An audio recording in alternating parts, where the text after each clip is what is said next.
Right, let's jump into this quick guide to social media for tourism and events businesses. So social media is essential for tourism. It's had an enormous impact on travel and tourism over the years, and that's just going to continue with the development of new social platforms every year.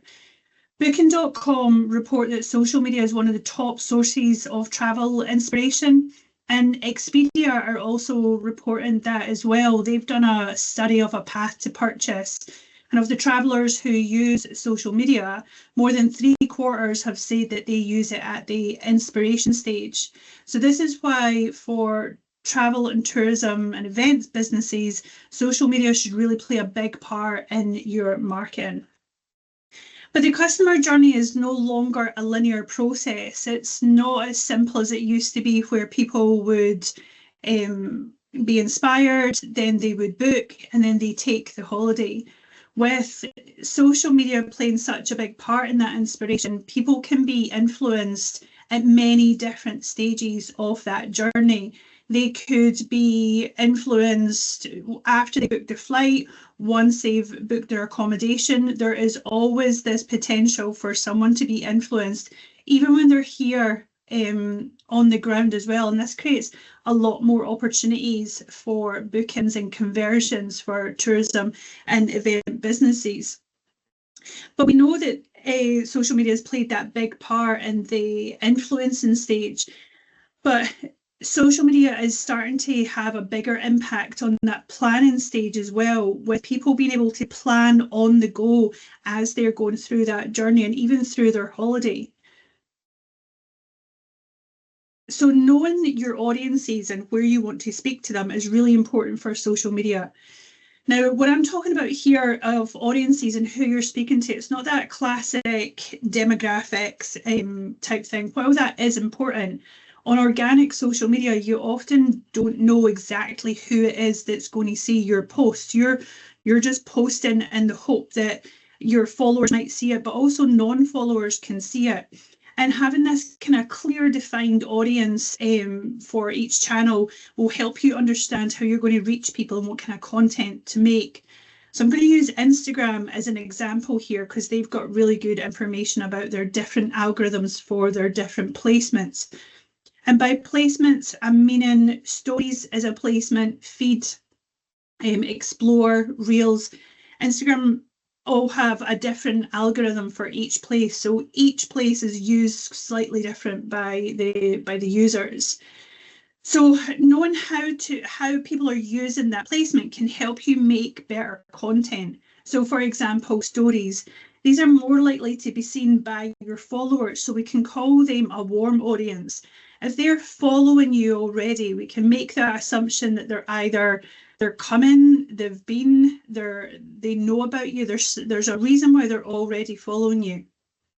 So the content that you can make for them is probably quite different to someone who's never heard of you, doesn't know a thing about you before.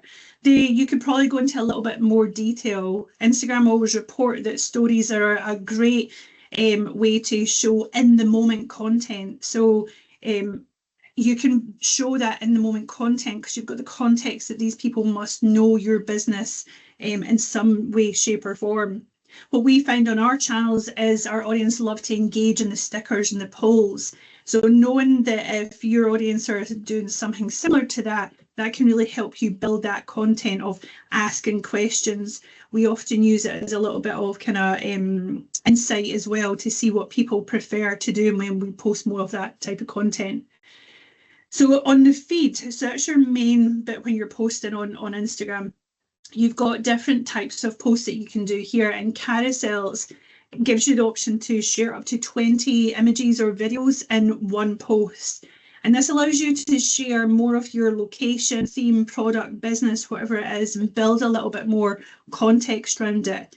It's also what we find more likely to be saved. Saved is a big metric that we look at because it shows intent. Someone is saving it for a reason. Are they maybe going to plan to visit? Are they coming back? Are they adding it to their must visit list? And also a carousel can get served multiple times. The first time it gets served, it will have image 1. It will get served again with image 2. And we can sometimes see up to image 4 or 5 being served as a new time. So it's a really good option to get multiple bites of the cherry. These can also be seen by non-followers. So this is what you have to take into context when you're posting. Don't make the assumption of knowledge here. Try and make that stand alone and be relevant for someone who does follow you and someone who doesn't follow you.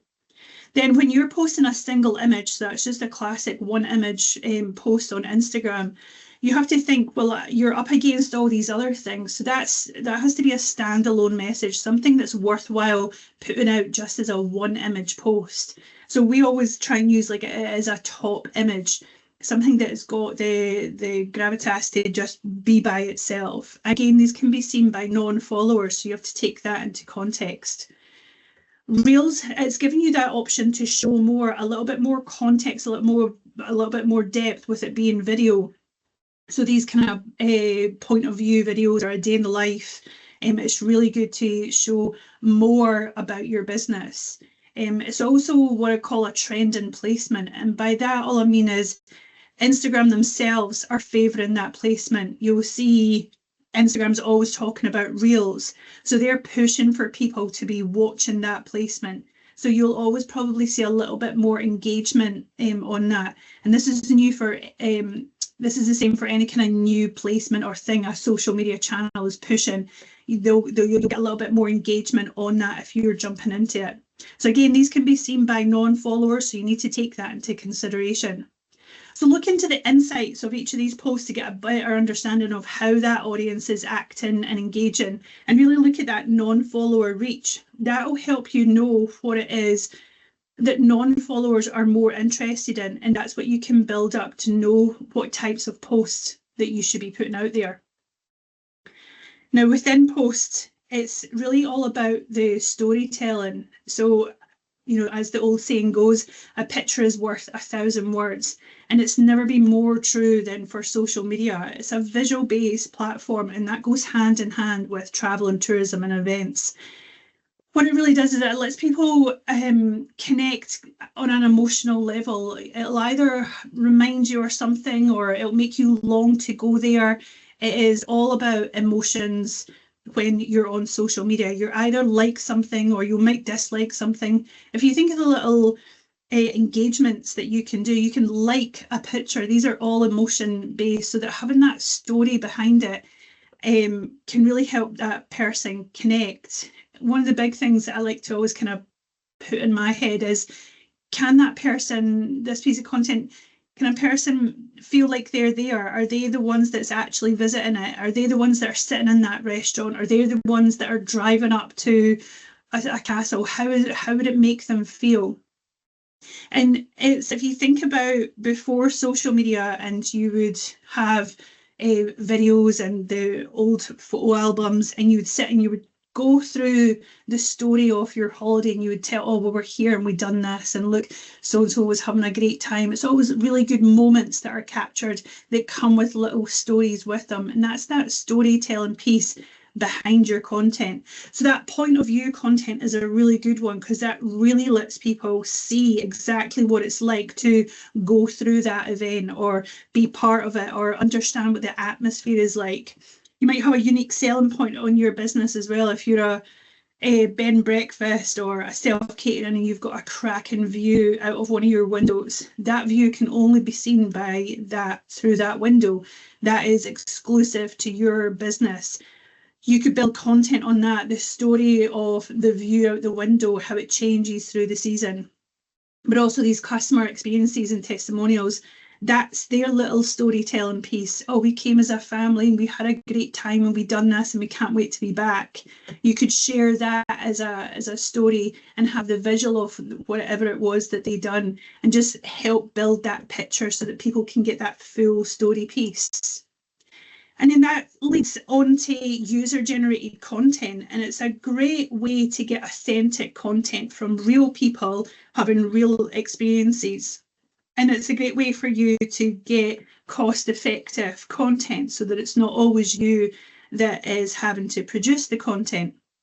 What I would say is that you should always ask for permission before you use someone's content. So this is maybe just leaving a little comment. Oh, thanks for tagging or sharing with us. Can we use this on our social channels? And again, I would encourage you to ask your customers, guests, visitors to tag you in the social media account so that you can keep an eye on that and see what content your customers are generating. Again, this really helps build that loyalty and trust with a brand, with your customers who have been, who are then maybe more likely to come back, but also it shows a really good authentic business and relationship with your current customers to potential new customers. So user generated, it's not just about the content, but it's about what it means for you as a business who is engaging with these other people. So planning ahead is a key thing, because what I've said before, all takes time. You have to go and look at the different placements, look at the insights, find out who's tagging you, and pulling that all together in a plan can really help save you time. So we often know that in the tourism industry, businesses are often short on time and resource. So sitting down for your social media maybe once a month and going through a few key elements can probably help save you time in advance. And this doesn't have to be anything too fancy or too big. And if you're on a lot of social channels as well, you need to really think about where you're best placing all your effort. So again, most people are probably on Facebook and Instagram, and if that's your two channels, just focus on them. Don't have to be on every other channel. But once a month, probably plan to do a sort of social media check-in. Look at those insights of the posts that you've done. What ones are working well? And by working well, it's up to you to define what that is and what it means for you. If you're sharing a link in your link in bio on Instagram and you're wanting people to click on that, that could be one of your key metrics. Are you wanting people to save content so that they're coming back? Are you wanting people just to comment and engage? Are you wanting them just to watch the video? What has worked is up to you to define, depending on what your objective is. But look at those insights. They will tell you everything that you need to know about what you should be doing more and what you should probably pull back on. And have a look at your tagged content and see who is tagging your business, but also have a look for other words relating to your business. So it could be just the area that you're in. Have a look and see if someone posted your business within something else, but you've not been mentioned in it. Go and see what else is being created for other businesses that are like yours and see if you can pull up some ideas from there. And then roughly plot out a schedule. One of the key things for social media is consistency. It's not frequency.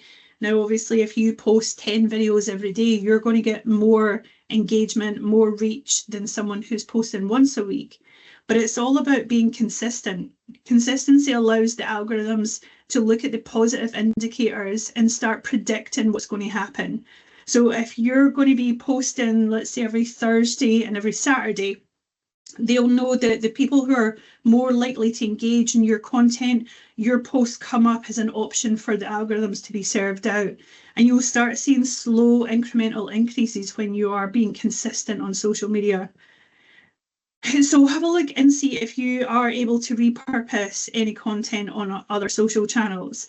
So it could be you've got a video for Reels. Could that be on TikTok as well?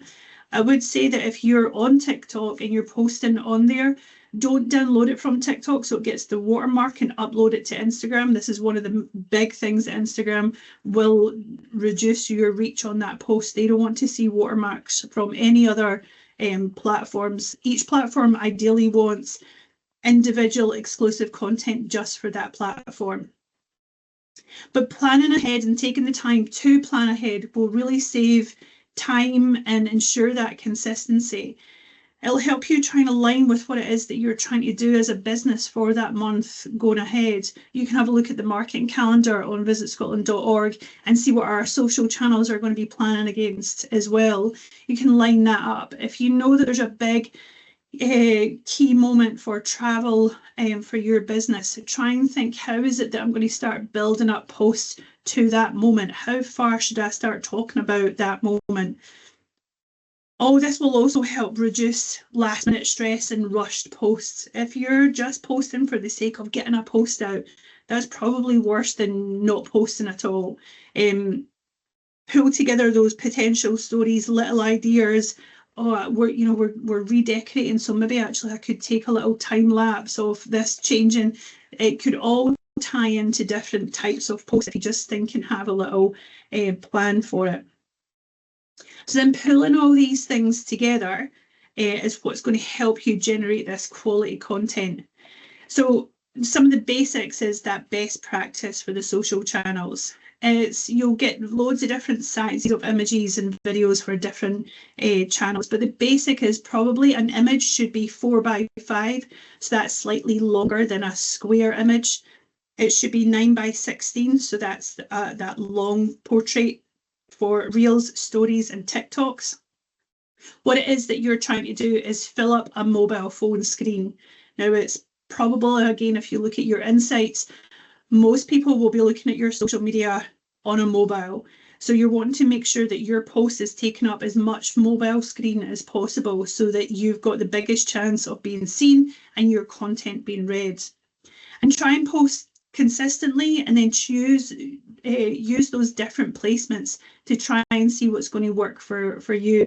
If you're posting to feed on Instagram, don't just blindly share that post to stories in the hope that you'll get more. You could recreate that post on stories with a few elements that are unique to stories, like those stickers and polls.